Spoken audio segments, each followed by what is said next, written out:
এটা মনে রাখবেন, প্রত্যেক ফরজ নামাজের পর 33 বার সুবহানাল্লাহ, 33 বার আলহামদুলিল্লাহ, 33 বার আল্লাহু আকবার বলতেছি আমি। আপনারা জানেন যে 34 বার, ঠিক আছে, এটাও বলতেছি।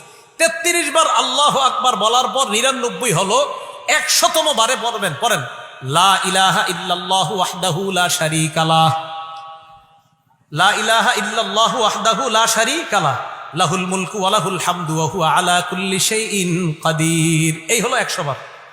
আল্লাহ নবী বলেন এই আমলটা যারা করবে প্রত্যেক ফরজ নামাজের পর 33 বার সুবহানাল্লাহ, 33 বার আলহামদুলিল্লাহ, 33 বার আল্লাহু আকবার, এরপর লা ইলাহা ইল্লাল্লাহু ওয়াহদাহু লা শারীকা লাহ, লাহুল মুলকু ওয়া লাহুল হামদু ওয়া হুয়া আলা কুল্লি শাইইন কাদির। এই হলো মোট 100 বার। আল্লাহ নবী বলেন গুফিরাত লাহু খাতায়া ওয়া ইন কানাত মিসলা জাবাদিল বাহরি, সমুদ্রের ফেনা পরিমাণ গুনাহ হলেও আল্লাহ মাফ করে দেয়।